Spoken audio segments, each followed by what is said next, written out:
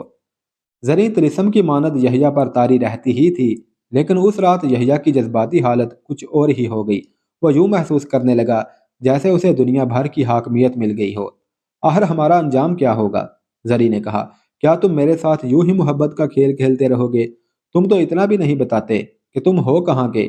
میں کہتی ہوں کہ جہاں کہیں کے بھی ہو، یہاں سے نکلو اور مجھے اپنے ساتھ لے چلو۔ آج کی رات یہاں کی آخری رات ہونی چاہیے۔ میں تیار ہوں، مردانہ لباس پہن لوں گی۔ یحییٰ نے کہکا لگا کر زری کو اپنے بازوؤں میں لے لیا۔ اس نے اس طرح کا کہکہا پہلے کبھی نہیں لگایا تھا۔ زری نے مچل مچل کر اسے کہنا شروع کر دیا کہ وہ اسے اپنے متعلق کچھ بتائے۔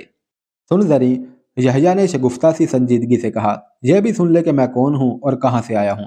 اب مجھے تم پر اعتبار آ گیا ہے۔ میں یہاں ایک فرض ادا کرنے آیا تھا، وہ ابھی ادا نہیں ہوا۔ مجھے تمہاری مدد کی ضرورت ہے۔ پھر مجھے بتاتے کیوں نہیں؟ زری نے بڑی پیاری سی جھنجھلاہٹ سے کہا، میں کئی بار کہہ چکی ہوں کہ تمہاری محبت پر میں اپنی جان بھی قربان کر دوں گی۔ میں مرو سے آیا ہوں، یحییٰ نے اپنے راز سے پردہ اٹھاتے ہوئے کہا۔ میں سلجوقی سلطان ملک شاہ کا جاسوس ہوں۔ وہاں یہ شک پایا جاتا ہے کہ احمد بن عطاش اسماعیلی ہے، اور یہاں شاہ در میں اہل سنت کے خلاف اسماعیلی مرکز بن گیا ہے۔ میں یہ معلوم کرنے آیا ہوں کہ اس شک میں حقیقت کتنی ہے، یا کچھ حقیقت ہے بھی یا نہیں۔ کچھ پتہ چلا؟ زری نے پوچھا۔ میں ابھی شک میں ہوں، یحییٰ نے جواب دیا۔ یوں کہہ لو کہ میرا شک ابھی موجود ہے۔ میں یہ تو نہیں کہہ سکتا کہ احمد بن عطاش اسماعیلی ہے، لیکن میں یہ بھی نہیں کہہ سکتا کہ یہ شخص اہل سنت ہے۔ اس کے ساتھ جو عالم ہے، اس نے دینی مسائل کے مجھے بہت سبق دیے ہیں۔ اس میں مجھے اسماعیلیوں والی کوئی بات نظر نہیں آئی، لیکن میں نے ان دونوں کو کبھی نماز پڑھتے بھی نہیں دیکھا۔ میں نے یہ دیکھا ہے کہ اس شہر میں اسماعیلیوں کی اکثریت ہے۔ تمہارا یہ ساتھی سنان بھی جاسوس ہی ہوگا؟ زری نے پوچھا۔ ہاں، یحییٰ نے کہا۔ اسے میں نے 2-3 دنوں بعد یہ بتا کر واپس بھیجنا ہے کہ میں نے اب تک یہاں کیا دیکھا ہے۔ زری نے یحییٰ کا چہرہ اپنے ہاتھوں کے پیالے میں لے کر جذباتی لہجے میں کہا، میری ایک بات مان لو، مرو واپس نہ جاؤ، یہاں بھی نہ رہو۔ چلو آگے ایران چلتے ہیں۔ تم جہاں جاؤ گے تمہیں وہاں کے حاکم ہاتھوں ہاتھ لیں گے۔ تم جیسا تیر انداز اور شاہ سوار کہاں ملتا ہے؟ مذہب اور فرقوں کے چکر سے نکلو۔ میں تمہیں ایک بات صاف بتا دیتا ہوں زری، یحییٰ نے کہا، میرے دل میں تمہاری جو محبت ہے، اس میں کوئی دھوکہ یا بناوٹ نہیں۔ تم میری پہلی اور آخری محبت ہو، لیکن میں اپنے فرض کو محبت پر قربان نہیں کروں گا۔ اگر میں تمہارے سامنے کسی اور آدمی کے ساتھ چل پڑوں تو، زری نے کہا، تو میں نظریں پھیر لوں گا، یحییٰ نے کہا، لیکن اپنے فرض سے نظر نہیں ہٹاؤں گا۔ سلجوکیوں نے ہزارہ جانیں قربان کر کے اور خون کے چڑھاوے چڑھا کر یہ سلطنت بنائی ہے، اور اسے وہ سلجوکی سلطنت نہیں، اسلامی سلطنت کہتے ہیں۔